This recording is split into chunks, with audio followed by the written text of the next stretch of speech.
guys! For today's video, magluluto naman tayo ng adobong chicken feet.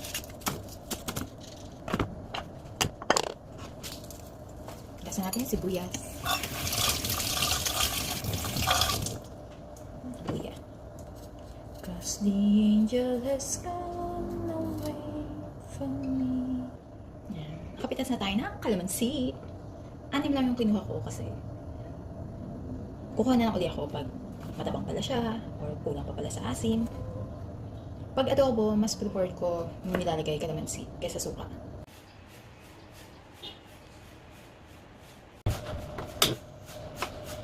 Ang sikreto sa malambot na chicken feet, i-pressure cooker mo yung pesh.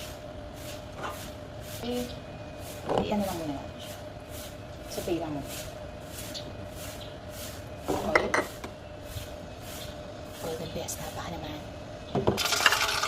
Sabihin natin yung luya. Inuuna ko yung luya pag may luya ng bilutin ko kasi kailangan palabasin muna natin yung aroma.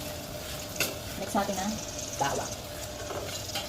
Mas maraming luya, bawang, sibuyas, mas okay sa mga conservation. Next natin ang sibuyas. Para mas masarap ang adobo, ilagay nyo na agad yung toyo. Toyo po yung ilalagay natin, hindi yung attitude natin na toyo. Char. Lagyan na natin yung chicken feet.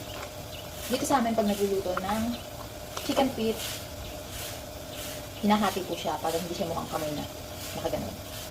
Lagyan natin yung dahon ng laurel. Ito yung isa sa nagpapasarap pag adobo. Simmer lang natin siya mga 10 minutes, then later, transfer natin siya sa pressure cooker. After 10 minutes, lipat natin siya dito sa pressure cooker.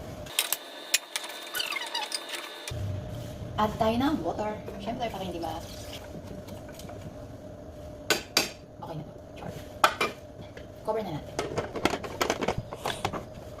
Antayin lang natin siyang lumambot. Check natin kung malambot na.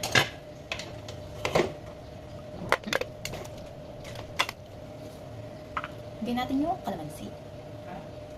Last.